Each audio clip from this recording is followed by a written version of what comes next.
Le Grand Dialogue. Sigi Kafoba. Edouani Ouamakaran. Le Grand Dialogue, l'émission de débat du studio Tamani sur votre radio. Chenni Beri. Halud Mauni. Chenni Beri. Sigi Kafoba. Le Grand Dialogue. Messieurs, mesdames, auditeurs et téléspectateurs, bonsoir et bienvenue à ce débat dont le thème est Ouvriers au Mali, défis et perspectives.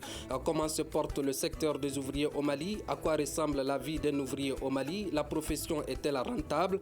Est-elle suffisamment organisée pour faire face aux défis du secteur? Les ouvriers sont-ils sérieux envers les consommateurs?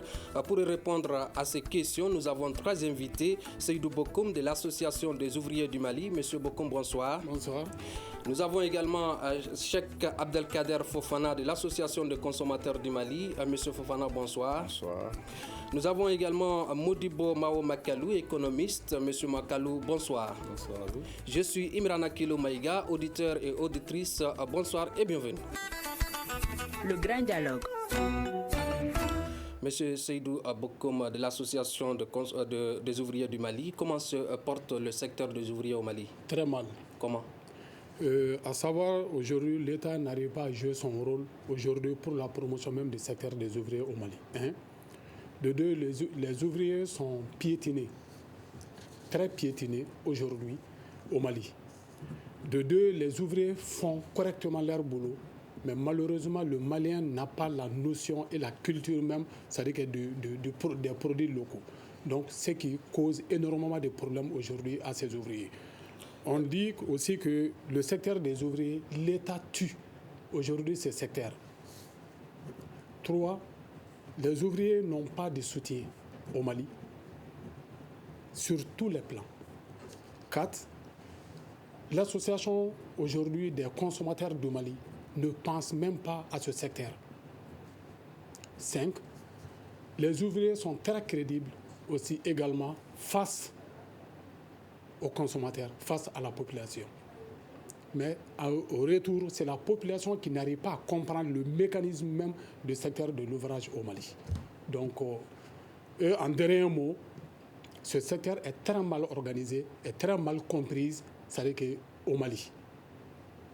Voilà. Monsieur Abdelkader Fofana de l'Association des consommateurs du Mali, est-ce que vous avez le sentiment que les ouvriers sont piétinés au Mali? Merci de la question. J'ai d'abord du respect pour les ouvriers. Et ceci étant dit, je suis d'accord avec M. Bokoum sur un certain nombre de points.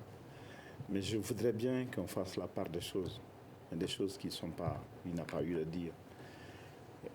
Et d'abord, chaque corps doit être rattaché à un secteur. Quand il dit l'État, ce n'est pas tout l'État qui s'occupe des ouvriers. Les ouvriers, en principe, sont rattachés à une institution. Alors, j'aurais voulu qu'ils disent qu'est-ce que cette institution ne fait pas comme travail, qu'ils devraient faire. Ça, c'est le choix. Il y a d'autres aspects qu'il n'a pas cités. Quand il me dit que les ouvriers sont très bons, je ne suis pas d'accord avec vous. Pourquoi je ne suis pas d'accord avec vous? Ce n'est pas forcément la faute des ouvriers. Le premier problème que je vois, c'est le matériel ou les matériaux avec lesquels les ouvriers travaillent. Ce n'est pas forcément de qualité. Puisque l'ouvrier travaille pour quelqu'un et la personne, en fait, désigne ces matériaux qui ne sont pas forcément de qualité. On voit maintenant sur le terrain tout ce qu'il y a comme matériel. Vous pouvez avoir quelque chose à 10 000 francs et la même chose à 500 francs. Je prends une serrure. Alors si vous voulez qu'avec une serrure de 1500, avoir un travail de 7000 ou une serrure de 5000 ou 7000, je pense que ça c'est le propre d'un Malien. Et un ouvrier ne peut pas le faire, il ne peut pas le faire. Et troisième point, c'est que les ouvriers ne sont pas formés. Il n'y a aucune attention à leur formation. Ils sont déversés sur le marché comme ça. Et c'est la faute de qui? Pourquoi ils ne sont pas formés? Ils ne sont pas formés et je dirais que c'est la faute de l'État. La faute de l'État, pas dans sa généralité. Vous dites que aussi ce n'est pas la faute de l'État. Je viens, quand je dis la faute de l'État, je prends un secteur. Et si je prends par exemple la mécanique. La mécanique, si une voiture de l'État tombe en panne, on amène à CFAO. Or, quand vous sillonnez les rues, vous avez des garages qui sont là, des mécaniciens qui sont là. Et ces véhicules leur reviennent. C'est-à-dire, si nous avons nos véhicules personnels, on va voir nos mécaniciens de quartier. Par contre, si c'est le véhicule de l'État ou c'est payant, on les amène ailleurs Et nous, quand on amène sur nos mécaniciens de quartier, ils ne sont pas payés. On choisit son mécanicien qui est son parent ou qui est un ami. On ne paye pas forcément bien. Pendant que s'il y a les commandes de l'État, on les amène à d'autres personnes. Et l'État est prêt à débourser le maximum. C'est pour ça que je dis. Quand je dis les ouvriers doivent être rattachés à un ministère qui va défendre leurs droits. Mais pour le marché que l'on donne aux ouvriers, c'est l'État qui doit organiser de manière à ce que les ouvriers puissent avoir accès au marché d'État. Ce qui n'est pas le cas. À l'organisation du secteur. Monsieur Modibo Mao Makalou, est-ce que l'État tue le secteur, comme le dit l'ouvrier qui est là? Mais non, il y a plusieurs choses. Il ne faut pas tout mélanger. Je crois qu'il va falloir serrer un peu les choses. De quoi parlons-nous? Nous parlons de la main-d'œuvre. Et la main-d'œuvre est très importante dans tous les pays du monde. Nous avons fait une étude ici en 2006 des pays de la CEDEAO pour parler de la croissance pro-pauvre. Et la conclusion de ces études, il émanait de la conclusion de ces études qu'aucun pays ne s'est développé sans ressources humaines qualifiées et compétentes. Le facteur capital humain est ce qu'un pays dispose de plus précieux.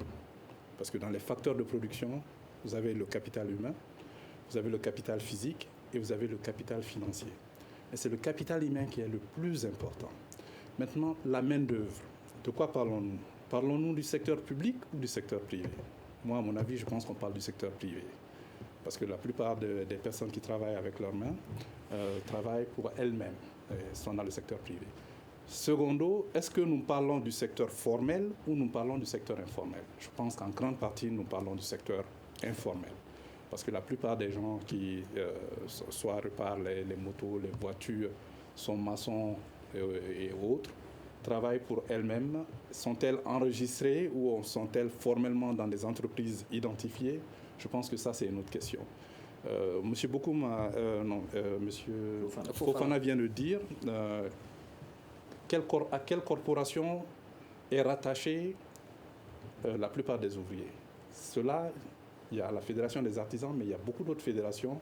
Et ce problème aussi a besoin d'être défini. Donc il y a un problème de définition par rapport à la main-d'œuvre. La main-d'œuvre qualifiée et la main-d'œuvre non qualifiée. Qu'est-ce qui explique ce problème-là? Mais ce problème, c'est à la base, en fait, je pense que c'est le manque de vision au sommet de l'État par rapport à la formation professionnelle. La formation technique et professionnelle. Vous savez... Donc vous lui donnez raison en partie, parce que si vous voyez le budget de l'État, parce que c'est le budget de l'État, la loi de finances qui définit le budget de l'État et les priorités de l'État.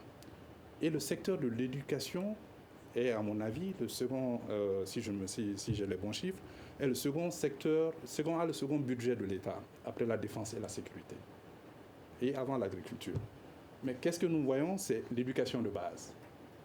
L'enseignement supérieur, un peu, mais la formation technique et professionnelle est vraiment délaissée. Et l'enfant pauvre de l'instruction au Mali, et dans la plupart de nos pays. Alors, Monsieur Seydou Bokoum de l'Association des ouvriers du Mali, comment, vu ces difficultés que vous venez d'énumérer, comment vous parviendrez comment vous parviendrez à joindre les deux bouts? Avant de répondre à votre question, je souhaiterais au moins répondre, sinon ajouter quelques contributions. C'est-à-dire aux deux mots, c'est-à-dire des frères qui sont là. Aujourd'hui, quand je dis c'est l'État qui tue les ouvriers, ce n'est pas compliqué. Je n'avais pas donné de détails par rapport à ça, je l'ai donné juste en parabole. Aujourd'hui, la première des choses, le Mali, la vision même de l'État est orientée sur l'agriculture. Donc, au haut sommet de l'État, on se vante en disant qu'on a alloué 15% du budget national à l'agriculture. Pourtant, cet agriculteur qui est au bout du village, qui est en train de cultiver matin, midi, soir, n'a que 3 mois pour cultiver. Et les 9 mois restants, il redevient ouvrier. Sinon, il est mécanicien. Sinon, tantôt, il est menuisier. C'est ce menuisier qui est transformé en agriculteur. Ça, c'est le premier problème. Le second problème, aujourd'hui, on a parlé de la formation. l'État n'arrive pas à avoir des politiques d'orientation de formation au Mali. Le Mali aujourd'hui n'a pas besoin d'avoir beaucoup d'universités, mais on a besoin d'avoir des ouvriers qualifiés. Alors que chez nous, il y a un sérieux problème d'ouvriers qualifiés. Qui doit orienter les gens vers des écoles techniques pour avoir des ouvriers qualifiés? C'est l'État. Il faut en ce moment promouvoir les écoles techniques. Il y a combien de jeunes ingénieurs ou combien de jeunes juristes aujourd'hui qui chôment, qui sont à la maison, pourtant qui ont leur place dans le secteur des ouvriers au Mali. Quand on dit ouvrier, vous qui parlez aujourd'hui, vous êtes ouvrier, mais faisons la part des choses. Il y a un ouvrier et il y a un artisan. Il y a la différence entre ouvrier et artisan. Je pense que aujourd'hui, le secteur des ouvriers a un ministère digne de ce nom. Dans le monde des artisans, aujourd'hui qu'on dit ouvrier, il y a un ministère de l'artisanat qui n'a que 0,1% du budget national. Pourtant, les ouvriers occupent les 52% de la population active au Mali. Sinon, plus de 52% de la population active au Mali. D'après le ministère qui n'arrive même pas à faire le bon recensement des ouvriers au Mali, tantôt on parle de 40%, tantôt on parle de 47%. Nous, dans nos statistiques, on a dépassé les 52% de la population active. Comment? Celle qui est à la maison, qui est en train de cuisiner, là, elle est artisane. Si elle est artisane, c'est qu'elle est ouvrière. Pourtant, on a tous des cuisinières à la maison. C'est pour vous dire que sur chaque 3 foyers, il y a un ouvrier dans 2 foyers. Pour ne pas te dire dans les 3 foyers au Mali. Donc, ça c'est le premier problème. Le second problème que je vais vous dire par rapport, c'est-à-dire aux ouvriers au Mali, joindre les 2 bouts, c'est très facile et très compliqué. Aujourd'hui, les ouvriers étaient obligés de se dissocier de l'État. Et d'aller un peu vers la médiocrité pour manger. Ils ne travaillent pas pour au moins développer quelque chose, mais ils travaillent juste pour avoir leur prix de paie. Alors qu'aucun pays au monde ne se développera sans que son secteur ouvrier soit au point. Donc, c'est l'État qui pousse aujourd'hui ses ouvriers à aller vers ça. Raison pour laquelle on dit qu'il n'y a que des ouvriers passables au Mali, mais pas des ouvriers qui tendent vers la transformation. C'est-à-dire qu'aujourd'hui, qu'est-ce qu'on dit? Si le secteur des ouvriers au Mali avance, le Mali va en ce moment vers l'industrialisation, c'est-à-dire de ce secteur. C'est les petites usines, sinon les entreprises artisanales, bien structurées, bien préparées, qui se transforment en usines. Les usines ne viennent pas du ciel. Ils ne viennent pas du ciel et on ne les transporte pas comme ça. Il faut organiser ce secteur et pour qu'on puisse avoir en ce moment des usines à long terme. D'accord. Monsieur Abdelkader Fofana, quand il dit que les ouvriers représentent 52% de la population active, est-ce que c'est le cas? Bon, ça dépend de quel côté de la balance on se trouve. Il peut avoir raison. Moi, je ne maîtrise pas très bien les chiffres parce que je n'ai pas eu à me concentrer sur ça. Mais moi, je crois que le problème du monde ouvrier, d'abord, il y a une terminologie avec laquelle je ne suis pas d'accord. Ouvrier qualifié, ça n'existe pas. La qualification est un qualificatif qu'on acquiert. C'est une qualité qu'on acquiert dans l'exercice de la fonction. Est-ce que le peu de qualification qu'ils ont aujourd'hui est réjouissant? Je ne dis pas le peu de qualification qu'ils ont. Je donnais un exemple. Quand vous êtes un maçon et que vous voulez faire de la peinture, vous voyez que vous êtes attiré par un travail qui n'est pas le vôtre. Donc le travail que vous allez faire, sûrement ne sera pas de qualité. Le consommateur, quand il s'amène, je prends un maçon à qui vous donnez du boulot, malien, vous prenez un maçon d'un autre, je sais pas moi, d'un autre pays, à qui vous donnez le même travail. L'expatrié, le maçon qui n'est pas malien, ne prendra pas le même prix que le malien. Vous n'allez pas payer le maçon malien au même prix que l'autre. Mais au bout, vous voulez le même travail. Les matériaux que vous allez lui donner à l'étranger, vous ne serez jamais d'accord pour donner ce matériau au malien. Donc, quand on dit qualifié, c'est dans le travail que la qualité sort. C'est-à-dire on qualifie l'ouvrage fini. Le produit fini, c'est en ce moment qu'on lui donne une qualité. Mais la formation de l'ouvrier lui-même, l'organisation, cela dépend même de la corporation. Je pense que c'est les corporations qui n'arrivent pas du tout à savoir qu'il y a lieu de s'organiser, qu'il faut qu'ils essaient, de reconnaître qui fait quoi, et entre eux, d'essayer d'établir une hiérarchie dans le travail. Ensuite, fixer les prix et montrer les difficultés qu'ils peuvent rencontrer et prévoir les sanctions. J'ai essayé d'organiser un moment le monde des ouvriers. C'est un peu difficile. D'abord.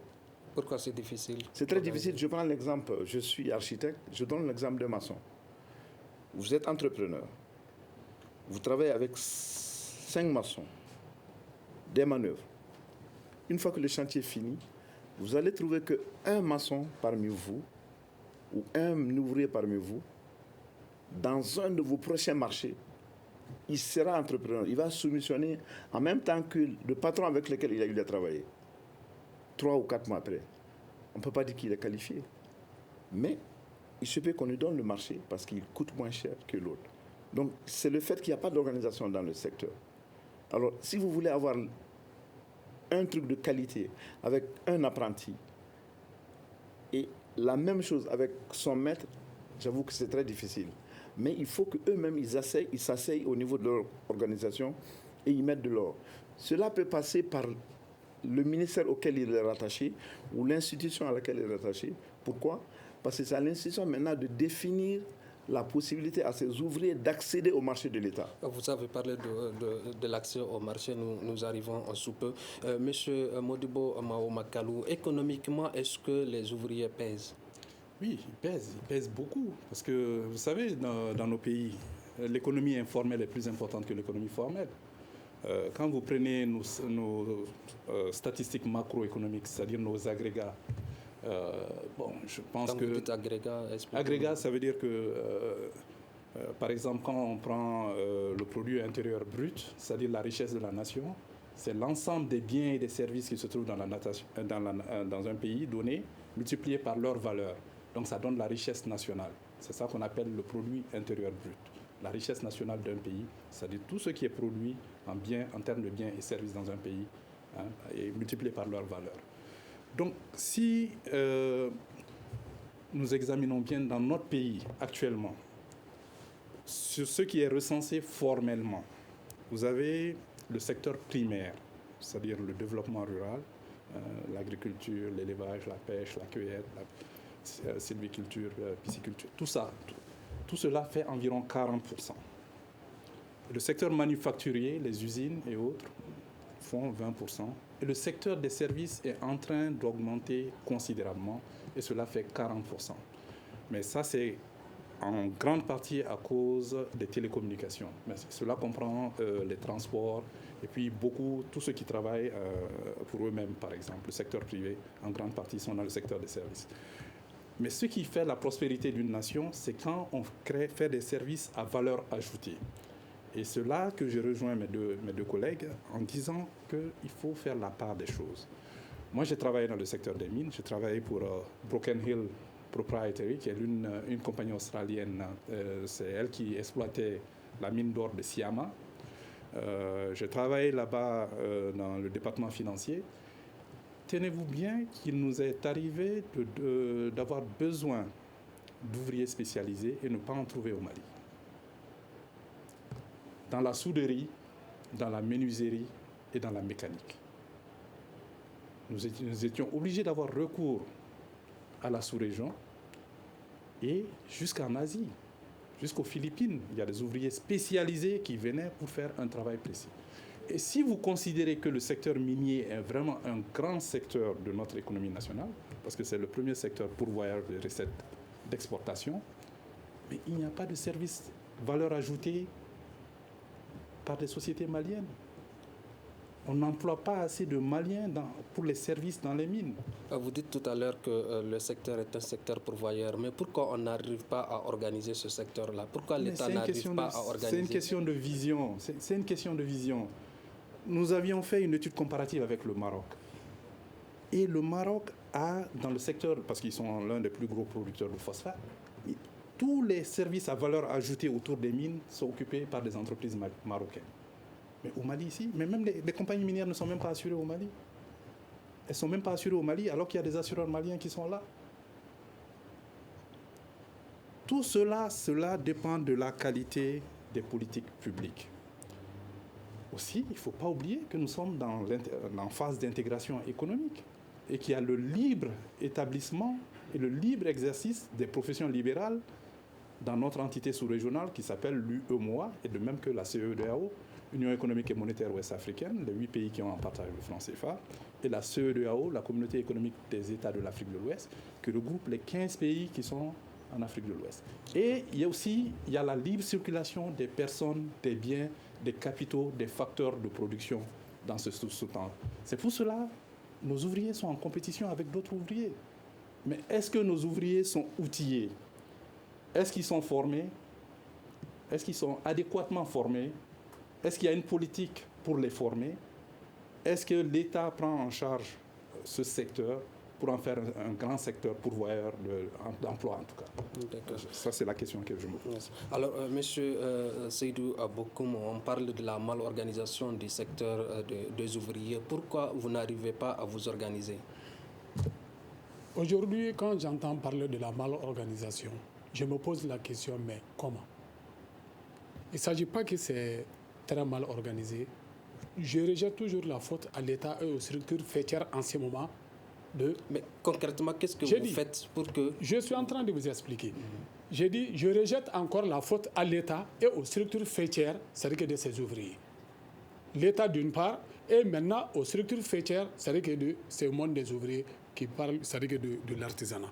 Aujourd'hui, je rejoins tout de suite Michel Makalou en disant que vu le règlement 01-2014 du nouveau code de l'UEMOA qui organise l'ensemble des corps des métiers, c'est-à-dire chaque corps des métiers devrait aujourd'hui être organisé en association. Vous êtes mécanicien, tous les mécaniciens se retrouvent aujourd'hui en association et tous les menuisiers pareil, ainsi de suite, ainsi de suite. Dans un premier temps, l'artisanat faisait 171 corps de métiers, mais aujourd'hui, ils sont à plus de 200. Hier, ils étaient à quelques textes. Aujourd'hui, ils ont tout un brochure de textes. Ce n'est pas un problème de volonté. Donc, c'est pour vous dire que l'État, aujourd'hui, n'a pas mis juste un poids en vouloir réorganiser le secteur. Qu'est-ce qu'il faut? Il y a eu aujourd'hui la création de la Fédération des artisans du Mali, qui est FINAM. Il y a l'Assemblée permanente des chambres des métiers. Il y a des associations, il y a des unions. Ils sont éparpillés partout. Mais est-ce que vous pouvez comprendre que ce même État attribue des récépissés d'associations à 10 personnes qui ont les mêmes visions, qui ont les mêmes corps de métier, qui veulent faire la même chose? C'est juste, c'est le nom qui diffère. Uniquement pour une histoire de guerre de leadership. L'État doit prendre sa responsabilité.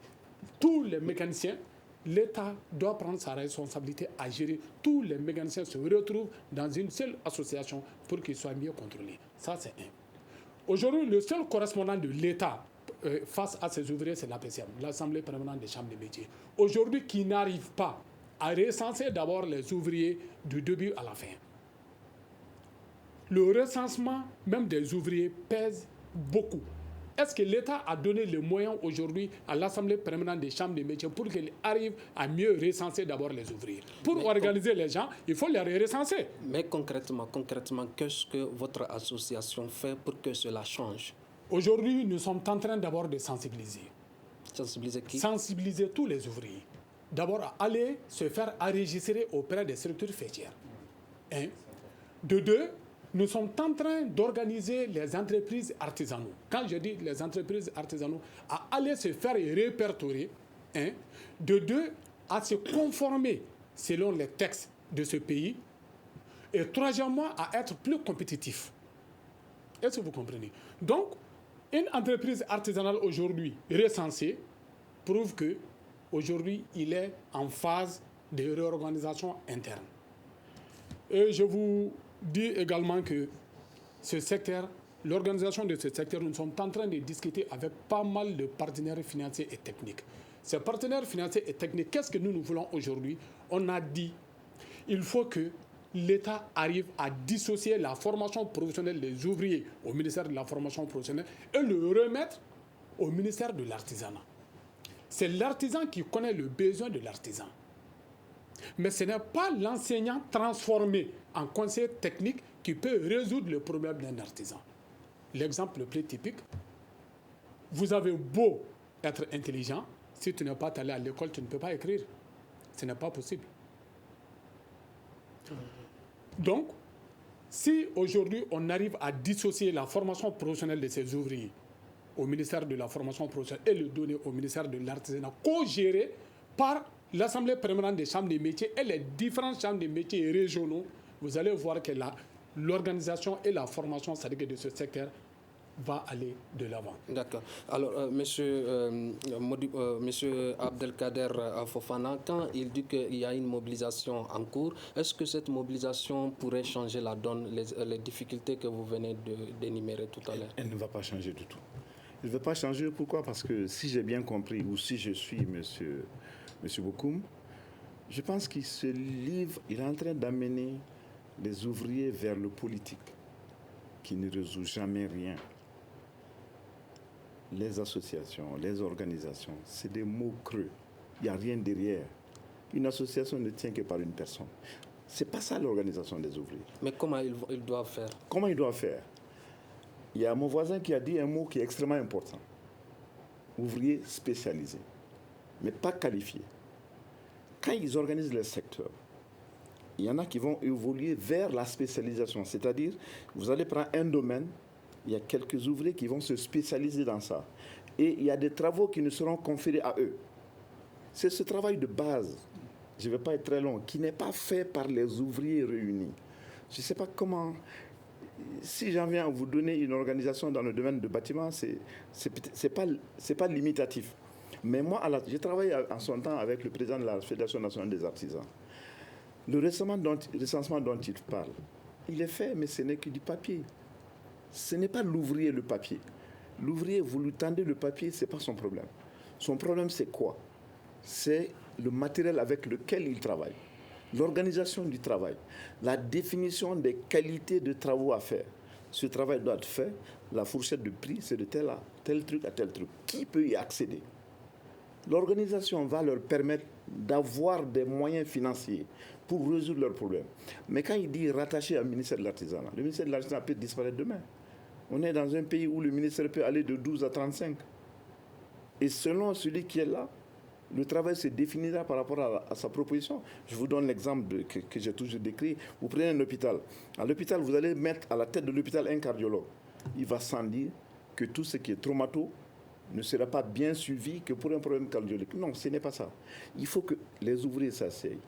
Ou la fêtière qu'ils mettent en place, qui est différente de l'État. L'État, c'est la définition des textes, l'organisation. Mais c'est à eux-mêmes de s'asseoir et de définir quel travail on doit être fait, qu'est-ce qui n'est pas fait et qui peut adhérer à cette association. Alors, qu'est-ce qui peut expliquer que certains ouvriers de pays voisins qui viennent au Mali parviennent à trouver leur épingle de jeu pendant que nos Maliens n'arrivent pas à trouver leur épingle de jeu? C'est très facile à savoir. Parce que je prends le secteur du bâtiment. Je prends l'exemple d'un pays, je ne vais pas le citer, un pays voisin où les ouvriers, les maçons travaillent beaucoup. Il y a ce complexe malien qui est là, qui veut qu'on vienne quelque chose qui n'est pas d'ici. Qu'on veut montrer que c'est lui qui a fait mon truc, mais pas un Malien. Un. Deuxièmement, vous allez trouver que pour que tu quittes ton pays, pour aller ailleurs, il va sans dire que tu t'es spécialisé en une façon de faire. Tu le maîtrises bien. Je prends les tailleurs. Pendant les fêtes, on voit des tailleurs de broderie qui ne sont pas forcément maliens, mais qui ne sont pas prêts à faire le travail au prix auquel les Maliens le font. On se rue vers eux. Ils respectent les contrats, ils respectent la qualité du travail qu'on leur donne, ils refusent un certain nombre de produits. Vous le ramenez, ils refusent de travailler avec. Il y a cette exigence qui n'existe pas chez nous. Notre ouvrier, il ne veut pas rater le marché, il est prêt à faire ton travail avec ce que tu lui donnes, sachant que ce n'est pas la qualité, sachant qu'au bout du boulot, il n'aura pas un bon boulot. Mais il veut juste quelque chose.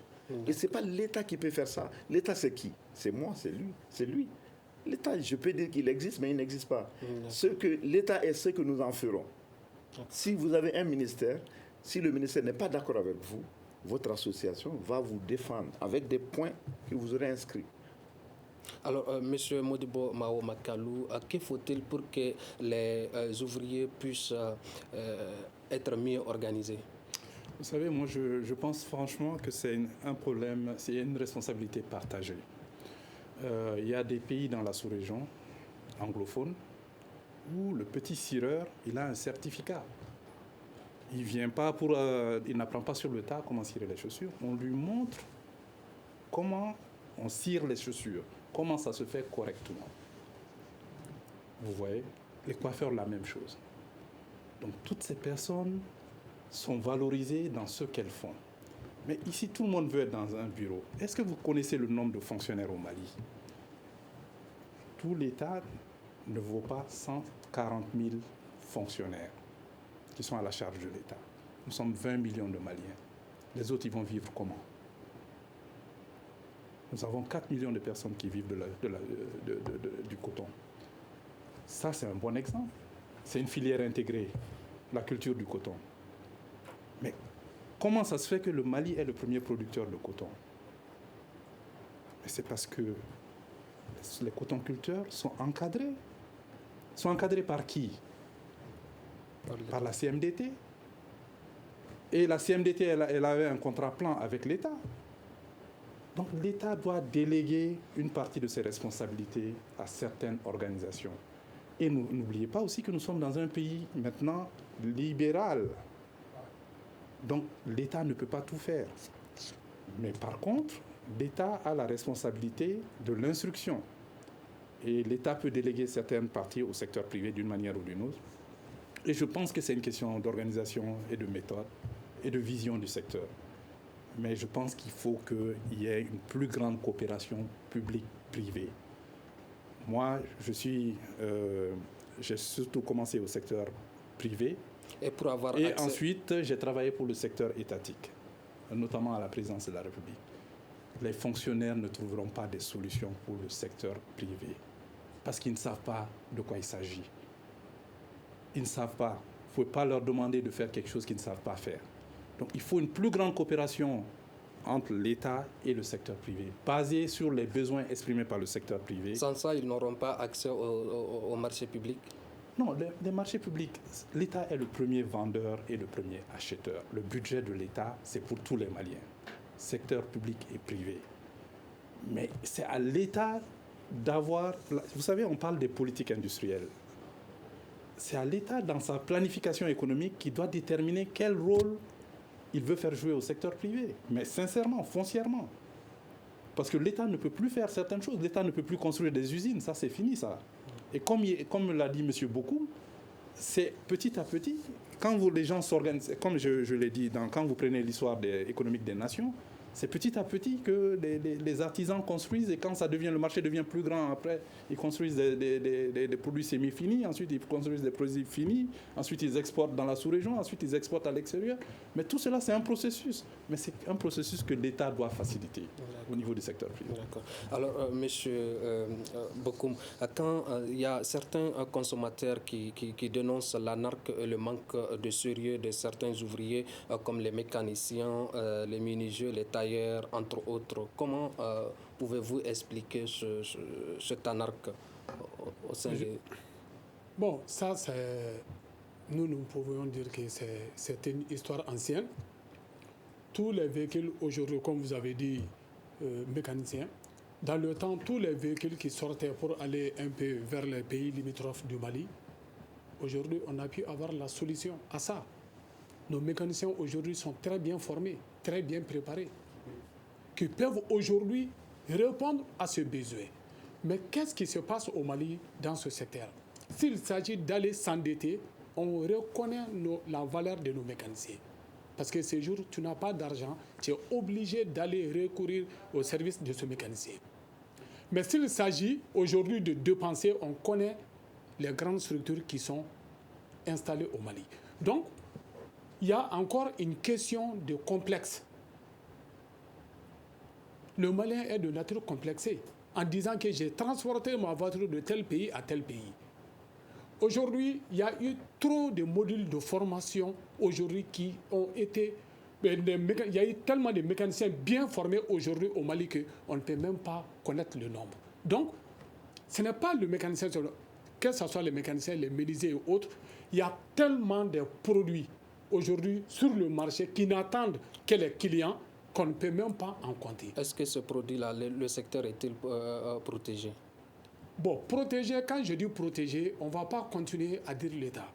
La seule chose que je peux vous dire, aujourd'hui, ce secteur a besoin seulement que de deux choses. Que l'État arrive à comprendre qu'il ne peut pas s'en sortir sans ce secteur et que ce secteur aussi arrive à comprendre que sans eux et sans l'État, eux aussi, ils ne pourront pas s'en sortir. Il faut une synergie d'action, de travail, de vision. Ça, c'est le premier problème. Le second problème, c'est que ce secteur a besoin de l'attention de tout un chacun. Aujourd'hui, je vais vous donner juste un petit astuce. On peut créer notre propre banque ici. On va vous donner 50 000 ouvriers qui vont faire un dépôt réglé de 50 000 francs par mois, multiplié par 50 000. Un mois, ça fait combien? Multiplié par 12, vous avez le capital d'une banque au Mali. Mais pourtant, les banquiers ne donnent pas un centime aux ouvriers, soi-disant qu'ils ne sont pas organisés. Donc, je vais vous dire une chose. Nous sommes un peu organisés. On est dispersés par des histoires de guerre leadership. On est dispersés parce que jusqu'à présent, le Malien n'arrive pas à reconnaître la valeur de son ouvrier. Je rejoins un peu M. Fofana qui disait que les maçons, aujourd'hui, pour la grande finition de tous les grands travaux au Mali, on fait appel quand même à des maçons qui viennent, c'est-à-dire des pays limitrophes du Mali. Alors qu'en réalité, tous les grands chantiers du Mali sont faits par nos maçons. La finition, c'est d'autres pays, mais les grands ouvrages sont faits carrément, c'est-à-dire que par nos maçons. Quand tu regardes tous les grands chantiers des Chinois et autres au Mali, tu trouveras que tous les grands ouvriers, c'est des Maliens. On n'a qu'un maître chinois et parmi au moins combien de mille employés maliens. Donc, en résumé, le secteur des ouvriers, c'est ce que nous, on a dit. On dit il faut maintenant créer un cadre de dialogue. Quel type de cadre de dialogue pour ce secteur qui est même la solution que nous voulons proposer à l'État, c'est de faire l'état général de ce secteur. D'accord. Alors, monsieur Fofana, est-ce que vous reconnaissez que les ouvriers, vous reconnaissez la valeur des ouvriers? Absolument. Je reconnais leur valeur. Je ne cesse de louer. Il a pris un secteur, je vais parler de ce secteur. Mais quand il dit de faire les états généraux ou de se concerter, je ne suis pas d'accord avec le mot. Il faut avoir l'État, il faut voir en l'État quelqu'un avec lequel il faut poser un dialogue. Vous vous asseyez, on discute. L'exemple, je prends CFAO Technologies. CFAO Technologies est là. Tous les véhicules de l'État pratiquement sont réparés là-bas. Si les mécaniciens s'organisent, ils se mettent en règle vis-à-vis du fisc, ils ont une corporation structurée, la corporation peut exiger de l'État que les ministères fassent des appels d'offres pour que les véhicules de tel ministère soient réparés au niveau de telle personne pendant tel nombre de temps. Pour que ce ne soient pas les mêmes personnes qui nous amènent les mêmes véhicules et après qu'ils sont là eux-mêmes à réparer ces véhicules. Mais ils le font réparer ils les réparent avec nos propres ouvriers à nous, avec nos propres mécaniciens. Et quand ils n'arrivent pas, ils retournent maintenant dans les petits garages, selon leurs relations. Mais c'est eux qui peuvent faire ça, ce n'est pas l'État. C'est à eux de faire. L'organisation, c'est ça. S'asseoir et mettre sur table ce qu'il faut faire. Et obliger l'État à rentrer dans ce créneau. Sinon, je te prends un exemple. Si les mécaniciens demain disent, écoute, on dépose la clé, pendant une semaine, on ne repart rien. Vous savez ce qui va se passer? Tout le monde va marcher à pied. Tous les sous-traitants que vous voyez à travers la ville, ils sont 3 ou 4 fois au garage dans la journée. Mais ils ne font pas assez fort aux technologies. Ils vont dans ces mécaniciens de quartier qui, à la limite, ne sont pas payés et qui ne sont même pas considérés par l'État. Pas par l'État, parce que par leur corporation même, qui n'existe pas, qui n'existe que de nom, qui est dans les statuts, dans les papiers. Non, il faut qu'ils organisent et qu'ils obligent l'État à leur donner des choses, qu'ils obligent le client à leur donner des choses. Les mécaniciens, ce n'est pas des étrangers qui sont là, c'est pratiquement que des Maliens. Mais il n'y a aucune organisation. On va chez le mécanicien qu'on veut. Souvent, c'est un ami. Il y a eu l'histoire des R12. Toute personne qui avait une R12 a un ami mécanicien. Sinon, tu gardes ta voiture. D'accord. Monsieur Modibo Mao Makalou, est-ce que l'État a le moyen d'accompagner tous les ouvriers au Mali? J'ai dit, je répète, l'État est le premier vendeur et le premier acheteur. Avec un budget d'environ 2500 milliards par an, je pense que c'est une somme considérable à injecter dans l'économie nationale. Mais encore, l'État ne finance pas le secteur informel. Il faut résoudre ce problème de formaliser le secteur informel, qui est plus important que notre secteur formel de l'économie. L'économie informelle est plus grande. Mais encore là, ça revient, c'est une responsabilité de l'État. Parce qu'il faut élargir. Parce que si l'État facilite les choses pour que les gens puissent être identifiés, avec le téléphone maintenant, c'est très facile d'identifier les gens, qu'on formalise la plupart des secteurs, du secteur informel, que les gens soient identifiés et qu'ils puissent participer à l'effort national à travers la collection des impôts et taxes. Tout ça, ça permet de mobiliser les ressources intérieures et en retour, l'État doit pouvoir travailler avec ces personnes-là qui contribuent à l'effort national. Mais l'État ne peut pas financer le secteur informel comme ça. Mais aussi, moi, ce que je pense, c'est qu'il faut que... C'est une question d'organisation.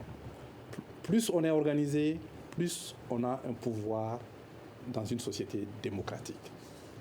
Mais il faut s'organiser d'abord et voir ce qu'on peut demander et ce qui est possible. Il y a le réalisable et il y a le souhaitable. On peut vouloir souhaiter des choses, mais qui ne sont pas réalisables. Mais il faut toujours quand même qu'il y ait un espace de dialogue, un espace de concertation au moins, pour voir dans quelle mesure l'État peut faire en sorte que ce secteur informel puisse être formalisé. Et aussi, moi, ce que je veux dire, comme je l'ai... l'État, ce n'est pas moins de 200 000 personnes. Nous sommes 20 millions de Maliens. Mais tous ces autres Maliens, de quoi ils vivent? Et cela est du ressort de l'État de pouvoir aux besoins de la population, quelle qu'elle soit. D'accord. Monsieur Cheikh Abdelkader, vous voulez réagir? Oui, je voulais réagir par rapport à ce qu'il a dit. Il y a un aspect qu'on n'a pas souligné et que c'est extrêmement important. Vous prenez n'importe quel ouvrier, un mécanicien. Vous allez trouver que le mécanicien, il a une école et il forme des enfants au quotidien qui 2 ou 3 ans après sont des ouvriers. Ce que le nombre de ces ouvriers est 2 fois plus supérieur que les ouvriers formés par l'école classique, mais qui n'est pas valorisé. Et c'est à la corporation de valoriser cet aspect. Le temps nous fait défaut. Monsieur Seydou Bokoum, de quel accompagnement avez-vous besoin en 30 secondes?